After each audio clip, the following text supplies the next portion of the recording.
Anda masuk menjadi calon bupati ini bukan untuk memperkaya diri lagi. Berapa kali kita sebut putra daerah asli, putra daerah asli. Sampai-sampai ada di baliho itu 100%. Berarti ada yang tidak asli ini. Seperti itu.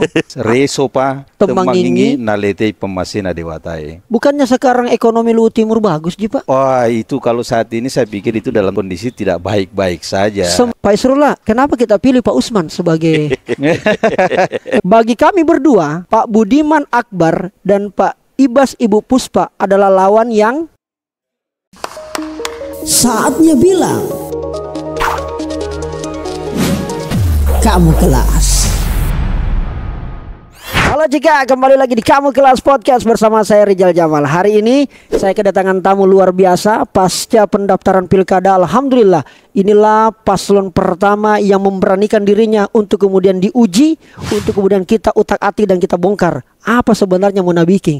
Di sebuah daerah bergelar Batara Guru di Sulawesi Selatan paling ujung. Dan sebelum kita lanjut, saya perlu sampaikan kita lagi ada di Ibis Hotel Losari, salah satu tempat yang saya banyak ngopi-ngopi, nongki dan bikin kegiatan di sini. Oleh karena itu kita langsung saja. Saya sudah penasaran sekali karena konten-kontennya sudah mulai viral di TikTok. Ini agak kurang ajar sebenarnya ini, mengganggu konstelasi saya menjadi seorang konten kreator. Ada yang kalah viral kita ini.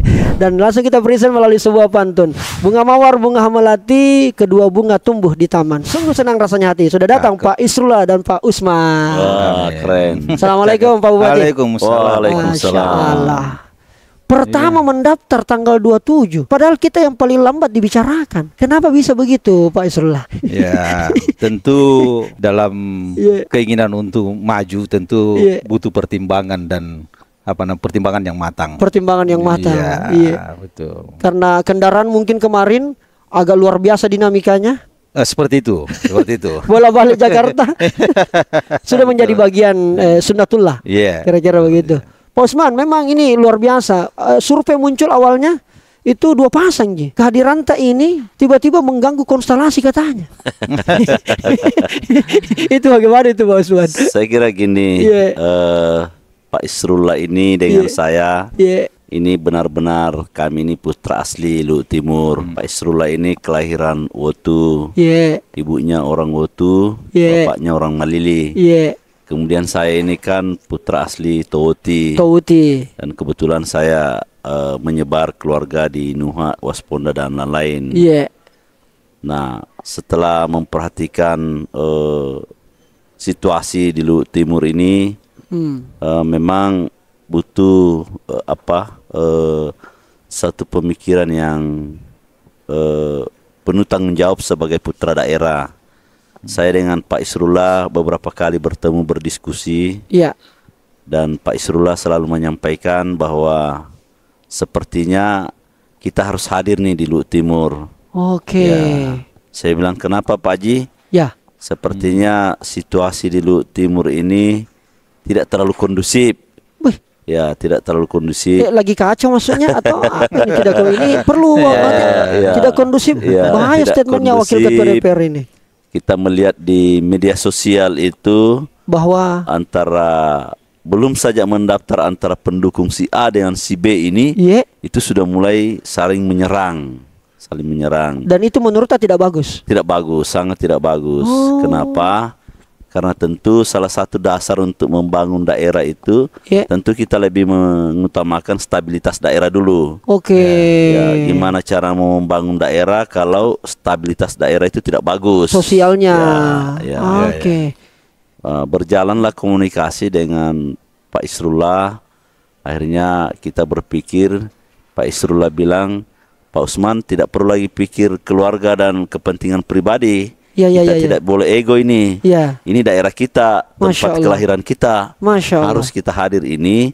Bagaimana kita masuk dalam, kemudian memberikan tawaran-tawaran program kepada masyarakat Luhut Timur supaya bisa betul-betul lebih efektif dan bisa benar-benar bermanfaat untuk masyarakat Kabupaten Luhut Timur. Baik.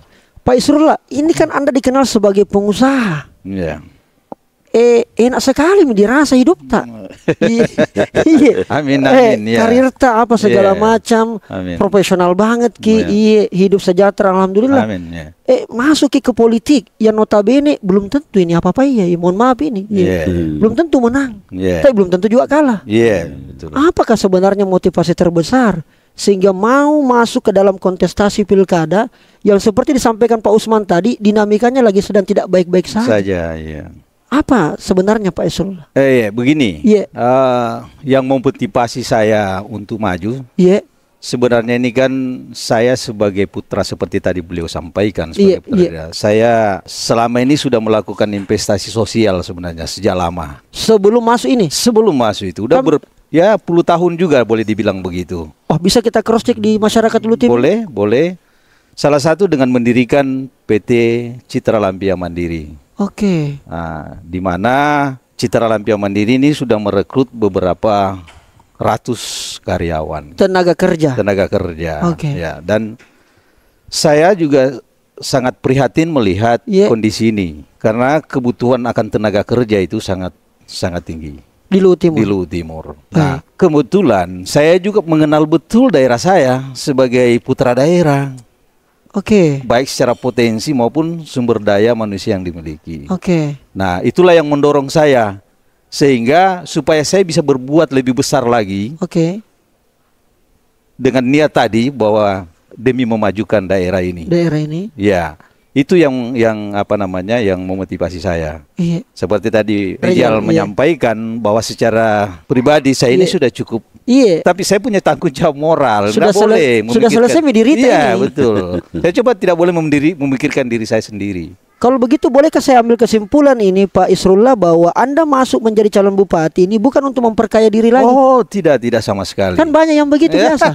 Iya, itu yang lain mungkin seperti itu. Yang lain. Itulah yang beda dari kami nih. Beliau ini juga politisi yang sudah tidak diragukan.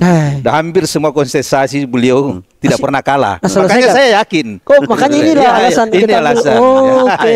Begitu. Amin.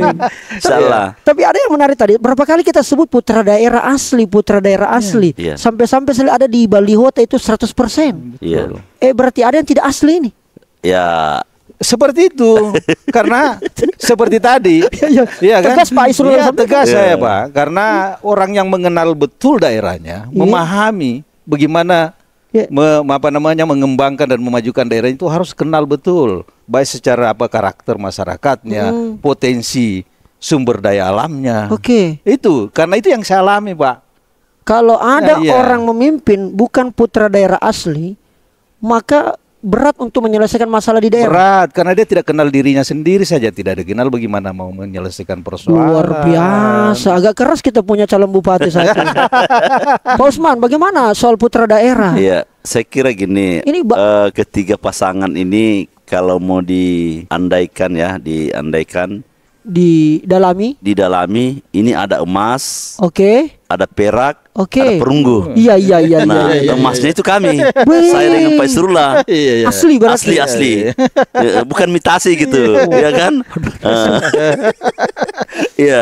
Kan itu kan bisa dilihat Pak Isrullah ini benar-benar ini lahir dan besar di Wotu. Kita bisa cek nanti tuh. Masyarakat Lutim boleh kita kita bedah betul dulu ini. Wotu ya. Sedangkan Pak Usman? Saya, orang tua saya, nenek saya memang lahir dan besar di Toti. Gitu. Terus apa kaitannya dengan orang asli daerah dengan masuk menjadi calon bupati? Saya kira gini, Pak Bupati saya tadi sudah bilang bahwa untuk membangun daerah itu tentu kita lebih awal harus mengetahui karakter daerah, kultur masyarakat, seperti apa, potensi daerah, bagaimana membangun sumber daya manusianya gitu. Kan di bawah itu di Luhut Timur itu seperti Indonesia mini, Dinda. Indonesia mini Luhut Timur. Artinya suku, agama, semua ada. Ada Bali, ada Jawa, ada Sunda, ada Toraja, ada Bugis, ada Padoe, Pamona. Dengan keberagaman suku begitu, maka yang dibutuhkan pemimpin adalah yang asli. Memang betul-betul orang asli yang tahu karakter masyarakat yang ada di situ. Pendatang kita hargai, Iya. yang asli juga kita Iya, jaga, iya.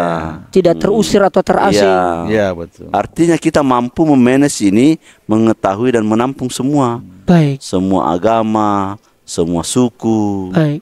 Ya, dan kita bersyukur Luhut Timur selama ini semenjak Mekar menjadi kabupaten ini tetap kita jaga terus. Iya. Baik. Saya 15 tahun menjadi anggota DPR dan ini bahkan ini sudah masuk ke periode keempat. Periode keempat. Ya, saya 2009 itu lewat Partai Golkar. Oke. Kemudian saya bergeser ke PAN, ini sudah ketiga kalinya. Iya kalinya. Tahu betul saya tahu persis saya. Lama betul juga kita jadi anggota DPR nih.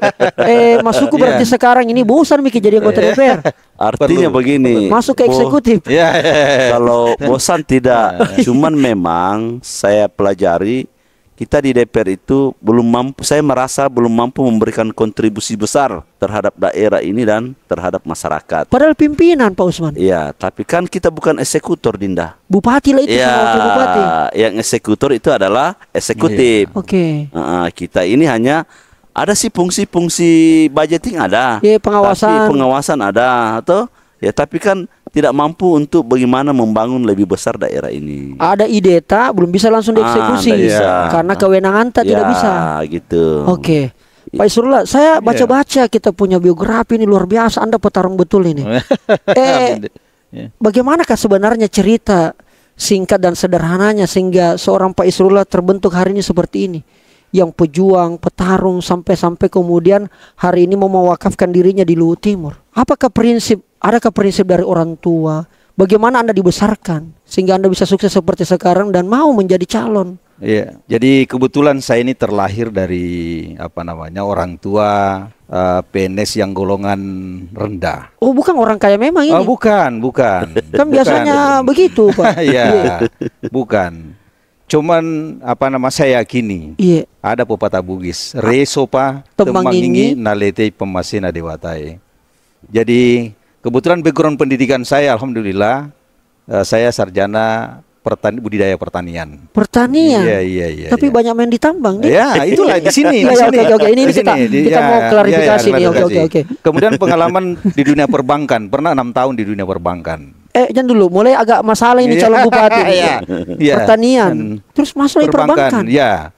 Oke. Kemudian terakhir ini karir di pertambangan. Pertambangan. Ya. Kenapa Anda bisa menguasai 3 bidang ini? Saya begini, jadi pendidikan menurut saya itu adalah membentuk pola pikir.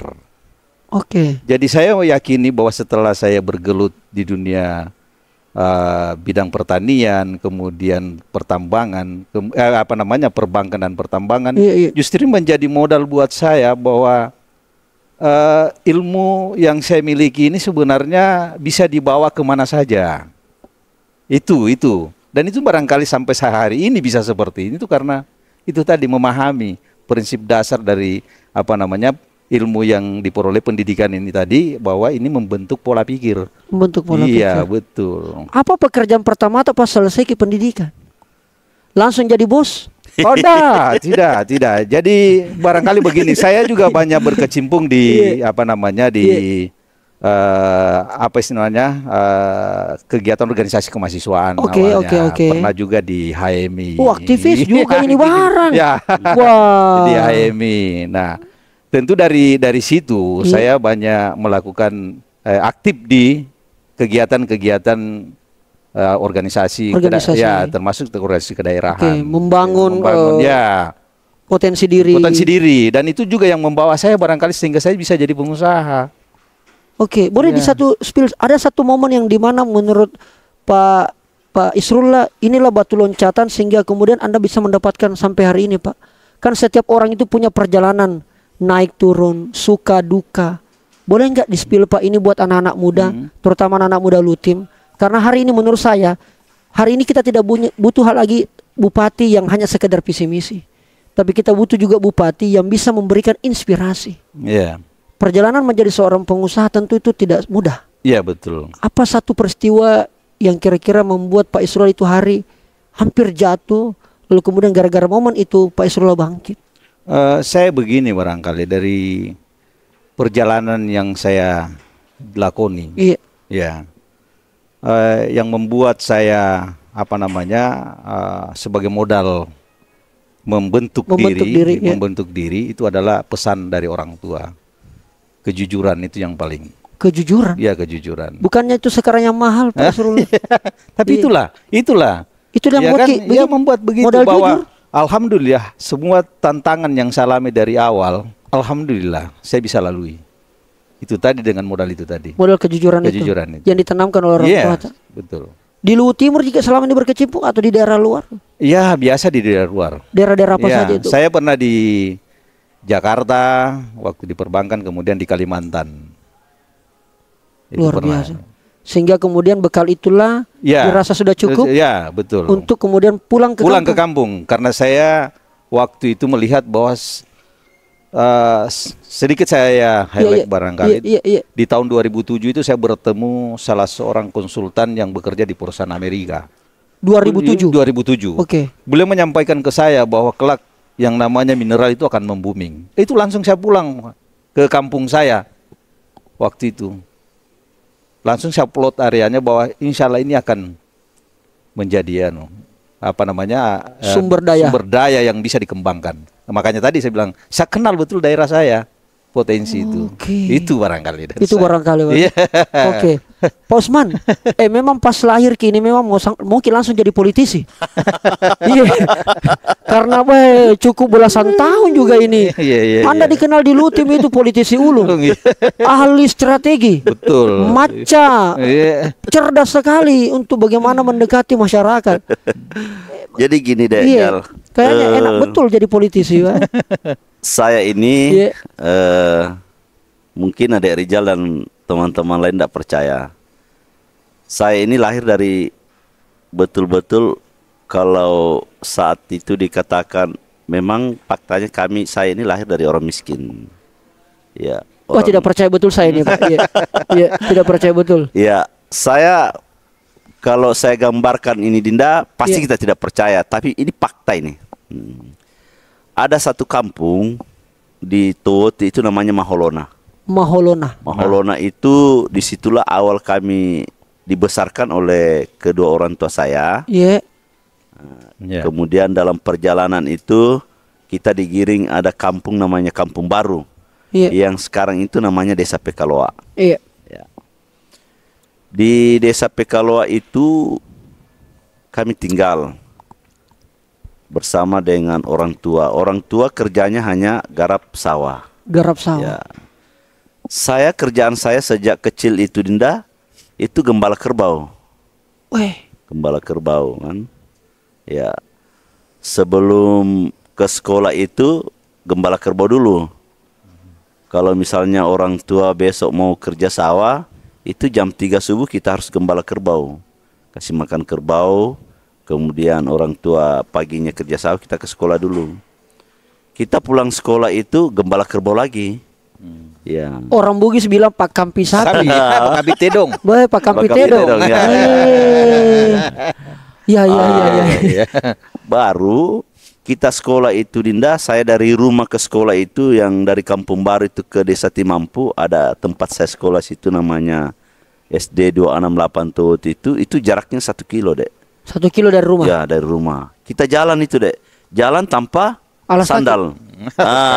Nyeker. Ya itu tidak ada sandal waktu itu, belum susah. Beli sepatu kita susah, beli sandal susah. Begitu sulitnya kehidupan pada saat itu. Berjalan waktu, saya hampir setiap hari itu kerja saya gembala kerbau. Semenjak saya besar-besar ya, mulai sekolah SD kelas 1 sampai kelas 6 itu kerjaan saya gembala kerbau. Ya. Niatnya membantu orang tua? Ya, bukan. Memang kondisinya yang membuat kita seperti itu. Tidak ada pilihan lain. Tidak ada pilihan lain. Selain itu. Iya. Tidak ada pilihan lain. Karena memang kehidupan di saat itu memang begitulah kondisinya, begitu kerasnya kehidupan pada saat itu. Lalu kapan momen seorang Usman Sadik ini menapaki karir itu? Mulai berkenalan dengan politik. Jadi saya lihat waktu itu ini hampir semua keluarga teman-teman pada saat itu jarang yang melanjutkan sekolah. Akibat karena jarak. Oke. Ya, jarak yang jauh, kemudian memang fasilitas tidak ada. Biaya juga. Ya, biaya juga. Saya melanjutkan SMP itu setelah tamat di SD 268 Towoti itu. Iya. Saya melanjutkan SMP Negeri 1 Towoti. Baik. SMP Negeri 1 Wawendula. Itu jarak rumah dengan sekolah itu 7 km. Baik. Jadi saya berjalan itu sekolah waktu SMP, berjalan sepanjang 7 km. Berarti kalau pulang 7 km, pergi 7 km, berarti 14 km per hari. Berjalanlah itu 3 tahun. Kita sekolah SMP itu 14 km per hari. Saya lanjutkan lagi SMA. Di SMA Negeri 1 Towoti. Berjalan lagi kita. Baik. Tapi waktu itu sudah mulai ada mobil. Baik. Jadi kadang kalau pulang kita, kalau berangkat bayar 2.000. Kalau pulang biasa gratis. Karena sisa menggantungkan kalau pulang. Nah, itu. Terus? Jadi memang perjalanan saya ini memang agak sulit sekali kehidupannya waktu itu. Kemudian saya bercita-cita waktu itu hanya 2. Masuk polisi atau masuk di Unhas. Kuliah. Ya. Tapi setelah kita sampaikan ke orang tua bilang kita tidak mampu untuk itu. Baik itu polisi maupun kuliah. Sehingga apa yang terjadi? Saya waktu itu belum diumumkan lulus untuk SMA. Saya digiring ke Sulawesi Tengah. Digiring ke Sulawesi Tengah oleh kakak. Untuk di sana ada usaha. Saya tiba di situ, saya menjadi buruh kayu. Sopir rangkap buruh kayu. Jadi kerjaan saya itu angkat kayu naik mobil, terus bawa mobil ke pelabuhan, terus kasih turun kayu lagi. Berapa tahun Anda lakukan 1 tahun. 1 tahun. 1 tahun. Setelah itu? Setelah itu saya berpikir, wah ini kalau kita begini-begini terus sampai kapan kita ini begini-begini terus? Akhirnya saya merantau ke Kalimantan. Saya merantau ke Kalimantan ke Sangatta. Saya 3 tahun di sana menjadi sopir di salah satu perusahaan di sana. Kebetulan perusahaan namanya itu KPC. Ya, kalau tidak salah Pak Abu Rizal punya. 97 ya 93 saya 94 saya ke sana, 97 saya pulang. Saya pulang menikah dengan istri saya yang bernama Ibu Nadia. Menikah saya. Setelah menikah bingung kita mau kembali ke sana kan tidak mungkin lagi. Sudah ada istri nih.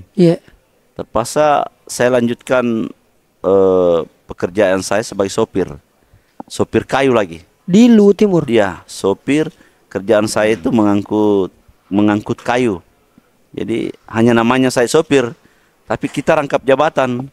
Sopir sekaligus buruh. Banyak skillnya Pak Usman ini nih. Ya. Singkat cerita Pak. Dalam perjalanan 2009 berkenalanlah. Saya di dalam perjalanan 2005 sudah mulai jadi pengusaha kecil-kecilan. Jadi sopir sekaligus usaha-usaha kayu. Akhirnya dalam proses itu 2009 saya dibujuk seorang tokoh Luwu Timur. Yang namanya Opu Andi Hatta Marakarma. Saat itu beliau menjadi bupati, caretaker 2 tahun, kemudian terpilih menjadi bupati 2005.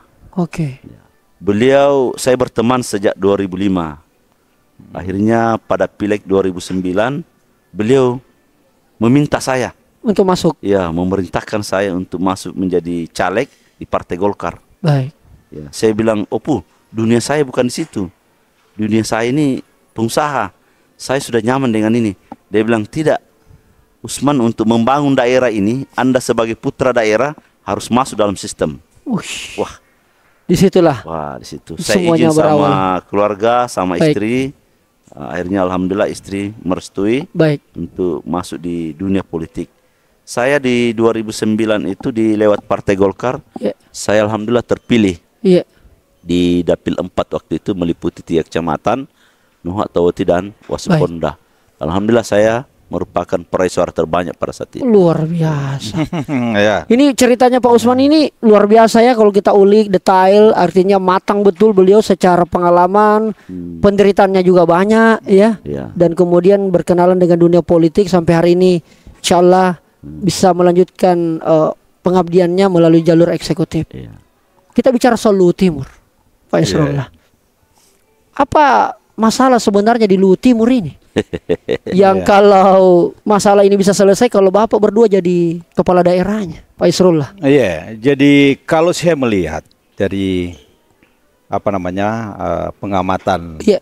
Kebetulan kita pelaku juga di Pelaku, sana, oke. ya, bahwa Luhut Timur ini punya potensi, baik itu sumber daya alamnya, Oke.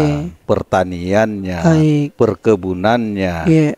kemudian perikanannya. Ini saya melihat masih butuh orang-orang yang memahami ini untuk mengoptimalkan itu. Nah, itu yang saya lihat ini, yang saya sendiri merasa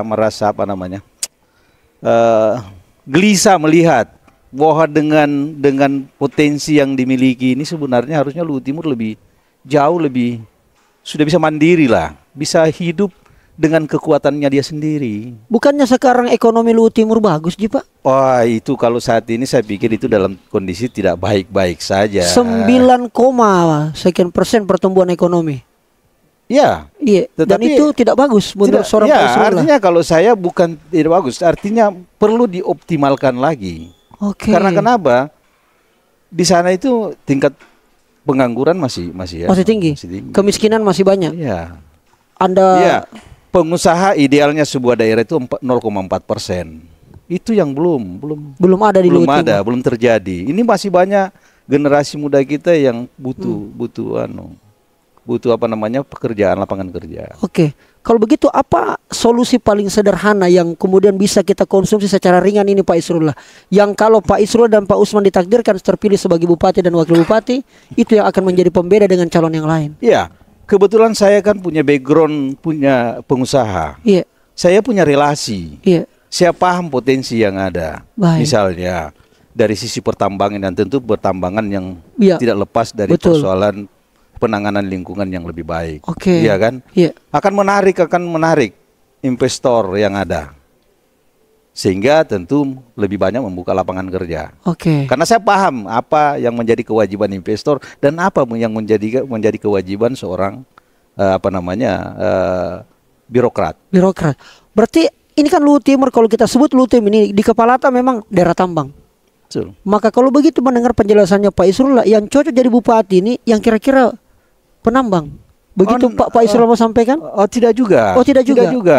Tidak Kira-kira. juga. Iya. Jadi seperti tadi yang saya sampaikan, saya ini background saya pertanian. Pertanian, Ya. betul. Yang saya bilang tadi, pendidikan itu sebenarnya membentuk pola pikir. Membentuk pola pikir. Ya, bahwa apapun yang akan dihadapi kami bisa. Oke. Ya, menjalankan itu. Menjalankan itu. Iya. Berarti masalah di Luhut Timur ini, Ya. kira-kira ini kan selama ini yang menurut pembacaan Tata Dela belum terlalu berkembang. Iya, betul. Potensi yang ada harusnya bisa lebih gaspol, Iya, seperti betul. tagline Anda Iya. berdua, tapi terrem-rem sedikit. Iya. Menurut Pak Usman, apa yang membuat terrem ini sehingga kurang gaspol kini? Ya, pertama kenapa kami ini menggunakan tagline mandiri dan sejahtera? Ya, Ya, karena yang mampu menjadikan daerah mandiri itu adalah tentu berdasarkan sumber daya alamnya sendiri. baik. Luhut Timur ini itu masyarakat taninya itu 80%, Dek.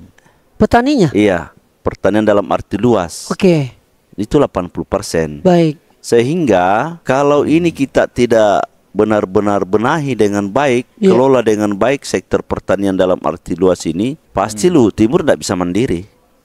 Kita tidak boleh berharap besar terhadap sektor-sektor lain, katakanlah pertambangan, karena tentu punya batasan-batasan, punya masa kan. Tetapi kalau ini sektor pertanian yang benar-benar kita Digarap dengan baik. garap dengan baik, dengan memenuhi segala kebutuhan, memenuhi segala kebutuhan para petani kita, pasti ini akan menjadikan Luhut Timur mandiri. Baik. Ya. Kemudian kalau ini petani mandiri maka sejahteralah mereka. Baik. Mandiri dalam pangan. Ya, Mandiri dalam pangan. Mampu gitu. menyediakan sendiri kebutuhan pangan. Oke. Sip. Yang sering menjadi bahan diskusi di DPR itu Iya. sekaligus membuat kita heran itu. Iya. Karena Luhut Timur itu seperti yang Pak Isrullah sampaikan tadi, bagaimana membuka lapangan kerja ini memang menjadi tantangan besar di Luhut Timur ini. Bayangkan saja tingkat pengangguran di Luhut Timur itu meningkat secara signifikan. Setelah COVID wajar dong. Sejak Ada dahulu. COVID, semua daerah rasakan Pak Usman. Tidak, Pak. Tidak, Dek. Ini yang membuat kita heran ini. Sebagai wakil rakyat 15 tahun ini mencermati terus ini. Dan bahkan yang selalu ribut-ribut di bawah itu antara masyarakat dengan perusahaan adalah tentang ketenaga kerjaan. Oish. Iya. Ribut Pak. Ribut. Bagaimana model ributnya? Yang selalu demo-demo itu. Yang banyak demo-demo itu dibawakan hanya masalah ketenaga kerjaan. Berarti masih banyak masyarakat kita, adik-adik kita, pemuda-pemuda kita ini yang masih belum mendapatkan lapangan kerja. Faktornya menurutnya Pak Usman atau Pak Isrul apa kira-kira? Tenaga kerja yang terbuka ini tidak diperuntukkan buat orang Lutim, banyak orang luar masuk, atau justru kompetensi yang tidak ada yang dimiliki orang Lutim? Nah, ini yang selalu kita kaji ini sebenarnya di mana sebenarnya persoalannya ini. Bahkan sekaligus membuat kita bingung. Kenapa bisa terjadi seperti ini? Banyak kita, wilayah kita ini ada wilayah industri, kok malah tingkat pengangguran itu semakin meningkat. Bahkan di catatan kami itu ada beberapa ribu masyarakat Luhut Timur itu, pemuda-pemuda kita di Luhut Timur itu hengkang ke Morowali dan Morowali Utara. Iya ya. Mendapatkan pekerjaan di sana. Baik. Nah, ini yang selalu dia dorong Pak Isrullah ini setiap kali kita diskusi ini, bahwa memikirkan ini anak muda kita agar tidak lagi menjadi pengangguran, tidak lagi menjadi penonton di daerah sendiri. Ya, masa sih daerah kita katakanlah daerah industri, daerah kaya di Lutim, kok malah anak-anak muda kita lari ke kabupaten lain untuk mencari pekerjaan. Faktanya begitu. Faktanya begitu. Anda bisa pertanggungjawabkan. Saya pertanggungjawabkan. Itu banyak keluarga saya, banyak anak saya kan lari ke daerah lain. Malah kalau kita identifikasi datanya itu ribuan loh. Anak-anak Luhut Timur itu yang bekerja di Morowali dan Morowali Utara. Pak Isrullah. Menarik yang disampaikan Pak Usman tadi. Ini memang pasangan saling melengkapi satu sama lain. Satu pengalamannya secara profesional, secara kebijakan. Pak Isrullah, kalau melihat kondisi yang ada di Luhut Timur ini, maka strategi apa yang paling sederhana kita mau lakukan nanti? Selain tadi membangun networking. Tadi Pak Isrullah mengandalkan kami punya relasi. Bagaimana mendatangkan banyak investor sehingga masalah yang disampaikan Pak Usman bisa pelan-pelan terselesaikan. Apakah ada lagi Pak selain hanya itu? Salah satu persoalan tadi terkait persoalan angkatan kerja yang memang sangat dibutuhkan oleh adik-adik kita. Ya, salah satunya mungkin memberikan wadah ya, semacam lembaga pelatihan. Mempersiapkan, karena memang ini juga menjadi tantangan juga bahwa terkait persoalan skill. Kalau ini sangat anu. Nah, itu tadi barangkali ke depan kita akan fokus mungkin semacam pendidikan pelatihan ya, LBK semacam itu, karena terkadang kita agak kesulitan juga. Ya, kebutuhan tenaga kerja kita cukup banyak, misalnya seperti operator, driver. Nah, ini terkadang tidak terpenuhi. Nah, salah satunya itu dari sisi lapangan kerja. Karena di daerah kita ini sebenarnya dibagi dua zona. Satu industri dan satu pertanian dan secara luas itu tadi. Dan itu akan kita fokus. Iya, kita akan fokus. Karena kita berharap bahwa salah satunya juga bahwa tentu kita harapkan bahwa program pemerintah pusat buat terkait persoalan hilirisasi. Bahwa hilirisasi itu bukan di industri nikel saja. Semua sektor termasuk pertanian, perkebunan dan perikanan. Kita harapkan seperti itu. Baik. Ya. Luar biasa. Saya coba mau ke suasana kebatinannya masyarakat Lutim ini Pak Isrullah. Anda dikenal dermawan. Suka kibede berbagi dengan orang-orang miskin, dermawan. Tapi ada tuh yang bilang, karena mau maju. Iya. Iya, jadi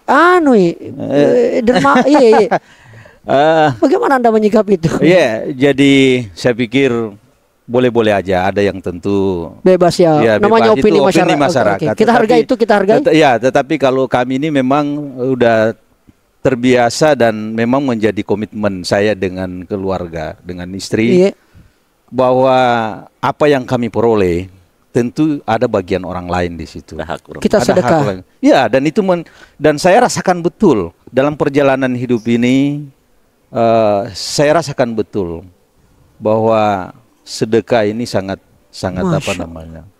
Ya, alhamdulillah dalam perjalanan saya baik dari merintis karir kemudian membangun perusahaan, ya saya tidak dengan berbicara persoalan kapital saja, tetapi keyakinan bahwa berbagi ini tadi akan membuka jalan rezeki. Itu yang saya pegang. Itu yang kita pegang. Ya. Jadi bukan sama sekali Isrullah itu menjadi dermawan karena mau pilkada. Bukan.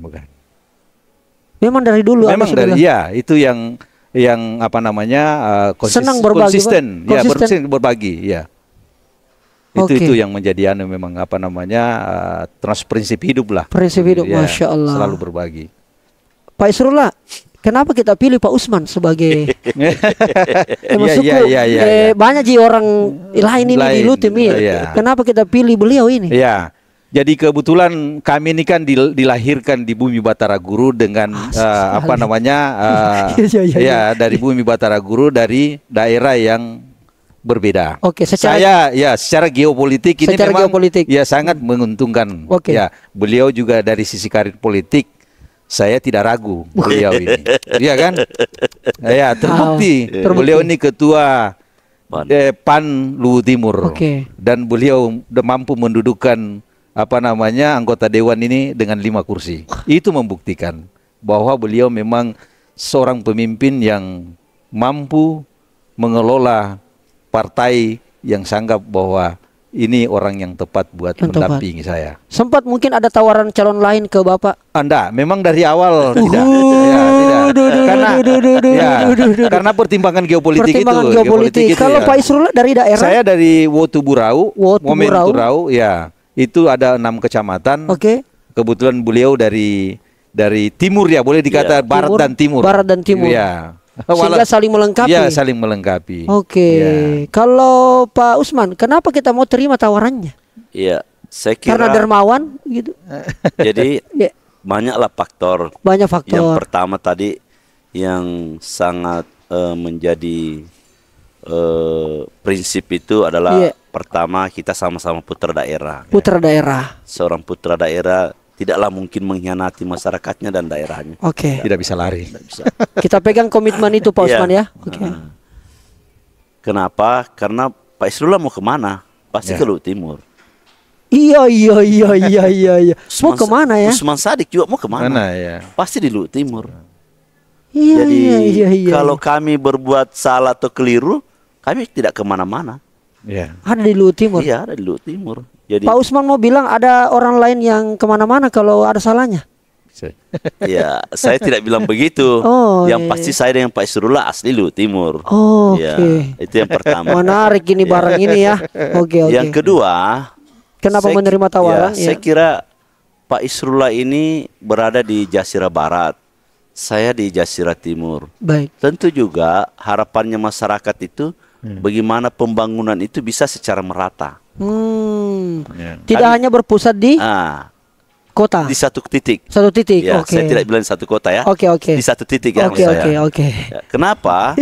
Karena APBD itu bahagian daripada bagaimana menggerakkan perekonomian. Secara merata. Ya, secara merata. Jadi kalau ini kita tidak lakukan pembangunan secara merata, maka tentu ekonominya tidak bisa ikut secara merata. Saya Jasira Timur, kemudian Pak Isrullah Jasira Barat sampai di Malili. Ya tentu kalau kami ini insyaallah diberi amanah oleh masyarakat Luwu Timur menjadi bupati dan wakil bupati, pasti akan kami lakukan secara merata. Kadang juga banyak kita dengar itu bupati wakil bupati kalau sudah terpilih tidak lama kemudian cerai. Jadi sebenarnya begini. Pak Usman jelaskan. Singkat Pak, singkat ya. Saya ini seorang politisi. Politisi itu Dinda memiliki jenjang saya kabupaten tentu ada pimpinan saya di provinsi. Kemudian ada pimpinan saya di pusat. Kuncinya hanya satu. Mas, kita ini sebagai manusia harus pandai memposisikan diri saat kita menjadi anggota dan bisa juga memposisikan diri saat kita menjadi bos. Nah, ini yang susah. Kalau kita anggota tidak tahu memposisikan diri sebagai anggota, susah itu. Itu yang susah itu. Kan itu yang rugi masyarakat, Pak Isrullah. Sudah kita pilih satu paket kok. Tapi dalam perjalanannya ada tidak baku cocok. Masyarakat yang korban. Pak Isrullah sudah bangun komitmen itu dengan seorang politisi handal ini. Politisi ini Pak, hati-hati. Betul, paham betul Pak. Karena memang tujuan kami ini sebenarnya boleh dikata pengabdian Pak.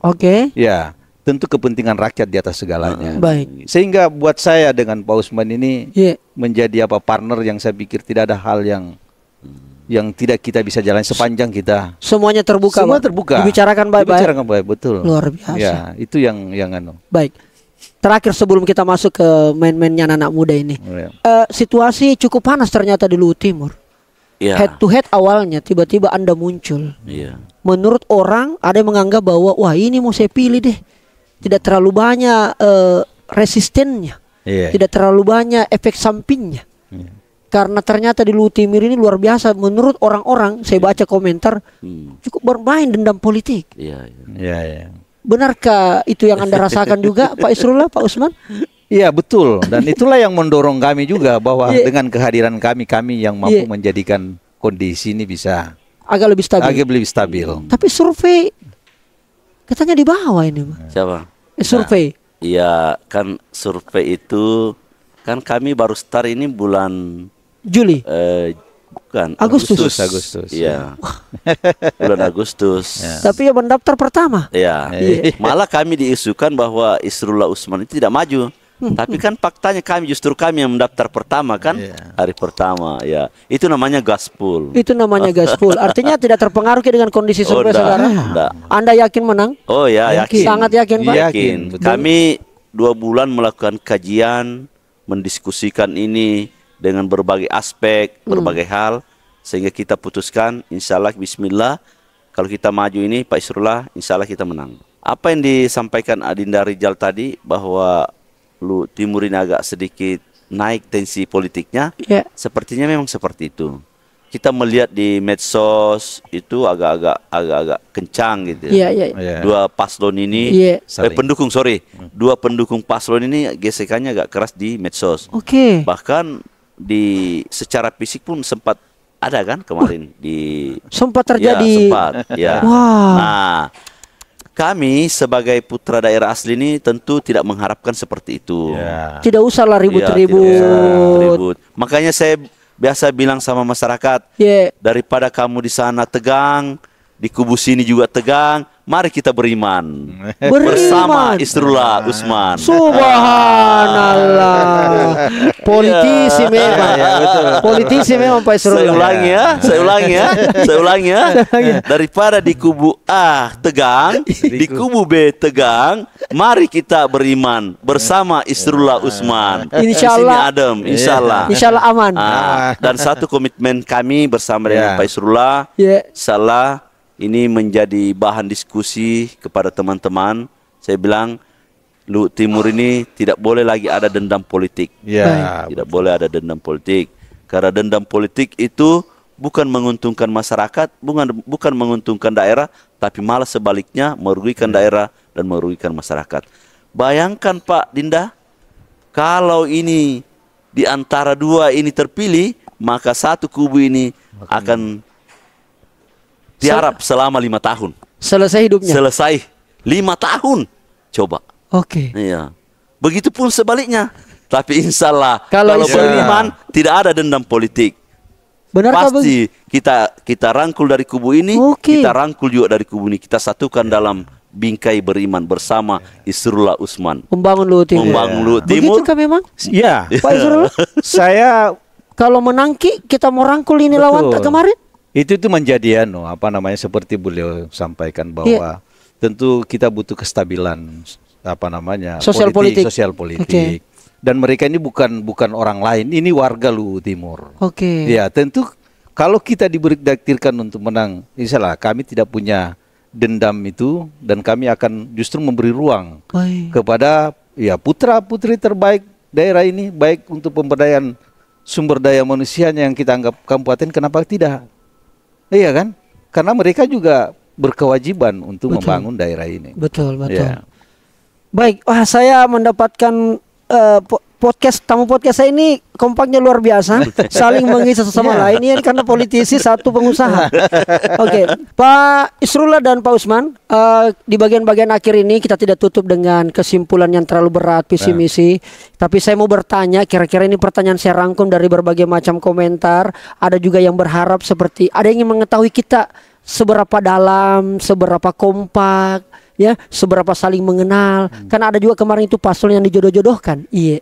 Iya, ada juga yang kawin lari, ada juga silariang, iya. Kawin paksa. Kawin paksa, ya betul, itu masukku, iya. Yang sebenarnya tidak mau tapi karena maunya boska. Nah, akhirnya ini ya. Ini kita mau uji. Jadi saya akan memainkan main games, main games permainan. Saya akan bertanya ke Pak Isrullah. Setelah itu saya akan bertanya ke Pak Usman. Setelah itu saya bertanya ke dua-duanya. Jadi saya akan membacakan sebuah pernyataan. Pernyataan ini tidak lengkap, harus disambung. Pak Usman sudah ketahui ini. Gokil ini Pak Usman, andalanku ini. Jadi pernyataan ini tidak lengkap. Oke, belum pernah saya tanyakan ke sebelumnya. Pernyataan ini tidak lengkap dan langsung kita sambung titik-titiknya. Spontan, refleks. Jadi saya ke Pak Isrullah dulu. 3 pertanyaan yang belum lengkap, 3 pernyataan yang belum sambung sendiri. Mudah-mudahan bisa dipahami Pak Isrullah. Oke, jadi kira-kira begitu. Oke, Pak Isrullah, saya pilih Usman sebagai wakil bupati karena dia politisi ulung. Politisi ulung. Oke. Pertanyaan kedua. Tidak banyak yang tahu bahwa saya sering berkomunikasi dengan dia. Oke. Ya. Terakhir. Program 100 hari ketika sudah dilantik adalah dengan membuat kerja-kerja yang tentu produktif. Oke, kerja-kerja tentu yang produktif. Kita berikan aplaus dulu buat Pak Isrullah. Ini spontan ini ya. Pak Usman. Siap. Yang paling saya andalkan dari Pak Isrullah untuk bertarung itu adalah kekuatan ilmunya. Wih, jarang ini. Ya, oke. Yang kedua, saya paling terganggu kalau ada yang bilang bahwa saya tidak maju. Oh iya. Jago. Oke. Komitmen saya ketika jadi wakil bupati adalah dengan tidak berpisah. Wih, kompak 5 tahun. Iya, 10 tahun. 10 tahun. Kasih cukup 2 periode. Ada. Memang optimis memang. Jadi gini. Iya. Banyak daerah itu tidak terlalu bagus, tidak terlalu berjalan pembangunannya. Karena baru 2 tahun atau 1 tahun bupati dengan wakil bupati itu sudah terpisah. Ada ke kanan, ada ke kiri. Dan yang lebih fatalnya lagi, yang korban itu adalah ASN. Betul. ASN. Sehingga ASN itu tidak konsentrasi lagi melakukan tugasnya. Betul, tahu. Tapi lebih banyak bagaimana mendompleng supaya mereka aman. Gitu. Betul jawabannya. Politisi ulum memang cocok pilihannya. Oke, sekarang jawaban berdua. Ini harus kompak ini. Iya. Tapi tidak bisa baku bisi-bisi. Oke. Langsung fokus ke saya. Bismillah. Kami berdua sepakat berpasangan pada tanggal 12 Agustus. Bersamaan ya. Hampir tidak kompak ini Pak Usman ya. 12 Agustus bersamaan tadi. Oke, clear. Pertanyaan selanjutnya. Yang paling sering terlambat kalau kita rapat adalah Pak Isrullah. Jujur. Coba dulu. Aduh, oke. Terakhir. Siap. Bagi kami berdua, Pak Budiman Akbar dan Pak Ibas Ibu Puspa adalah lawan yang biasa-biasa saja. Masya Allah. Terima kasih banyak. Terima kasih banyak Pak Isrullah. Lawan yang biasa-biasa saja. Tentu obrolan ini masih banyak yang perlu ditanyakan, banyak yang mau ditanggapi. Silakan di komentar di kolom komentar.